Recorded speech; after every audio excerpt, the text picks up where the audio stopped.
దేవాదేవుడు శ్రీకృష్ణ భగవానుడి గ్రంథం 3వ రోజు. కృష్ణ కథ పరమ లౌకికులకు కూడా అత్యంత ఆకర్షణీయంగానే ఉంటుంది. ఎందుకంటే గోపికలతో శ్రీకృష్ణుని లీలలు అచ్చము ఈ భౌతిక జగత్తులోని యువతీ యువకుల ప్రేమ వ్యవహారాల వలనే ఉంటాయి. నిజానికి మానవ సంఘంలో గోచరించే కామభావన అసహజమైనది కాదు. ఎందుకంటే అదే కామభావన భగవంతునిలో కూడా ఉన్నది. హాదిని శక్తియే రాధారాణి. మైథున సుఖ భావనపై ఆధారపడిన ప్రేమాకర్షణయే భగవానుని ఆది లక్షణము. భగవద్వంశులైన బద్ధజీవులు కూడా అటువంటి భావాలనే కలిగి ఉన్నారు. కానీ వారు వికృతమైనది అల్పమైనది అయిన అనుభవాన్నే కలిగి ఉన్నారు. అందుకే భౌతిక జగత్తులో కామాతురులైన వారు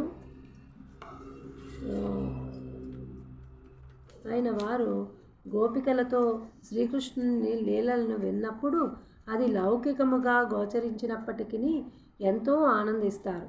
దీనివలన లాభం ఏమిటంటే వారు క్రమంగా ఆధ్యాత్మిక స్థాయికి చేరుకుంటారు. గోపికా కృష్ణుల లీలలను అణుకువతో ప్రామాణికుల నుండి వినినప్పుడు మనిషి భగవంతుని దివ్య సేవాపదమునకు చేరుకుంటాడని, అతని హృదయంలో కామరోగం పూర్తిగా నశించిపోతుందని భాగవతంలో చెప్పబడింది. ఇంకొక రకంగా చెప్పాలంటే అట్టి శ్రవణము మైథున వాంఛను నివారిస్తుంది. దేవాదిదేవుడు శ్రీకృష్ణ భగవానుడు అనే ఈ గ్రంథము కృష్ణ కథలతో నిండినదై ముక్తాత్ములకు ముక్తిని పొందడానికి యత్నించే వారికి బద్ధులైనట్టి లౌకికులకు సమానంగా ప్రీతికరమవుతుంది. ఏ జీవన స్థితిలో ఉన్నట్టి మానవుడికైనా కృష్ణ కథ సమానంగా అన్వయిస్తుందని కృష్ణుని గురించి సుఖదేవ గోస్వామి ద్వారా వినినట్టి పరీక్షిన్ మహారాజు పలికాడు. నిక్కముగా ప్రతి ఒక్కడూ దీనిని సంపూర్ణంగా తెలుసుకోగలుగుతాడు. కానీ పశువులను వధించేవారు ఆత్మఘాతకులైన వారు కృష్ణ కథల పట్ల ఆకర్షితులు కారని కూడా పరీక్షిన్ మహారాజు హెచ్చరించాడు.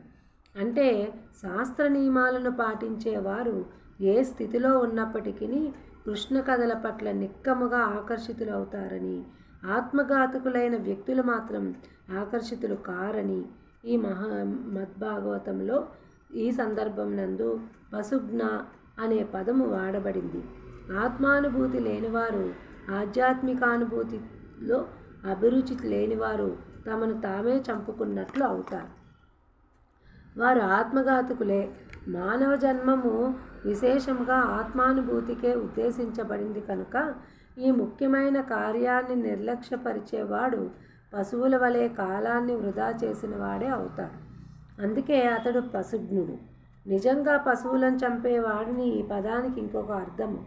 అంటే వారు మాంసభక్షులు. వారు వేటాడడము, కబేళాలను ఏర్పాటు చేయడం వంటి పలు మార్గాలలో పశువులను చంపుతారు. అటువంటి వ్యక్తులకు కృష్ణ కథలలో అభిరుచి ఉండదు. కేవలం శ్రీకృష్ణుని కారణంగానే తన పూర్వీకులు విశేషముగా తన తాత అయిన అర్జునుడు కురుక్షేత్ర రణములో విజయాన్ని సాధించాడని ఎరిగినందున పరీక్షిన్ మహారాజు కృష్ణ కథను వినడానికి విశేషంగా అభిరుచిని కనపరిచాడు. మనం కూడా ఈ భౌతిక జగత్తును కురుక్షేత్ర రంగంలాగానే భావించవచ్చును. ఈ రణరంగంలో ప్రతి ఒక్కడూ జీవన సంఘర్షణ చేస్తున్నాడు. ఇక్కడ అడుగడుగునా ప్రమాదం పొంచి ఉన్నది.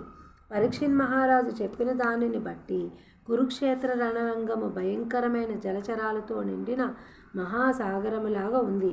అతని తాతగారైన అర్జునుడు భీష్మ, ద్రోణ, కర్ణాది మహావీరులతో పోరాడవలసి వచ్చింది. వారు సాధారణ వీరులు కానే కారు. వారంతా సముద్రంలోని తిమింగలాలతో పోల్చబడ్డారు. తిమింగలం పెద్ద సొరచాపలనే అవలీలగా మృంగేవేస్తుంది. కురుక్షేత్ర రణరంగంలో ఉన్నట్టి మహావీరులు పలువురు అర్జునులను అవలీలగా మృంగివేయగలిగే వారే అయినా కేవలము కృష్ణానుగ్రహముచే అర్జునుడు వారందరినీ వధించాడు.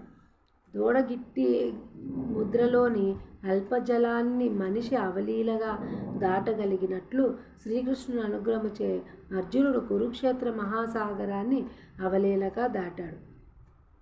పరీక్షిన్ మహారాజు ఇతర అనేక కారణాల చేత శ్రీకృష్ణుని కార్యాలను గొప్పగా కీర్తించాడు.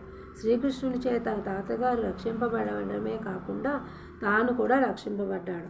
కురుక్షేత్ర యుద్ధము ముగిసేటప్పటికీ ధృతరాష్ట్రుని పక్షములో పుత్రపౌత్రులే గాక పాండవుల పక్షము వారు కూడా అందరూ మరణించారు. 5 పాండవులు తప్ప అందరూ కురుక్షేత్ర యుద్ధంలో నిహతులయ్యారు. అప్పుడు పరీక్షిత్ మహారాజు తన తల్లి గర్భంలో ఉన్నాడు. అతని తండ్రి అయిన అభిమన్యుడు కూడా కురుక్షేత్రంలో మరణించాడు. అంటే పరీక్షిత్ పితృ మరణానంతరము జన్మించినట్టువాడు. అతడు తల్లి గర్భంలో ఉన్నప్పుడు శిశువధ నిమిత్తము అశ్వత్థామ బ్రహ్మాస్త్రాన్ని ప్రయోగించాడు. అప్పుడు పరీక్షిత్ జననీ అయిన ఉత్తర శ్రీకృష్ణుని ఆశ్రయించింది. గర్భపాత ప్రమాదాన్ని గమనించిన శ్రీకృష్ణుడు వెంటనే పరమాత్మునిగా గర్భంలో ప్రవేశించి పరీక్షిత్తును కాపాడాడు. తల్లి గర్భంలో ఉన్నప్పుడు స్వయంగా విష్ణువుచే ఆ విధంగా కాపాడబడినందున పరీక్షిత్తుకు విష్ణురాతుడనే వేరొక పేరు కూడా కలగదు.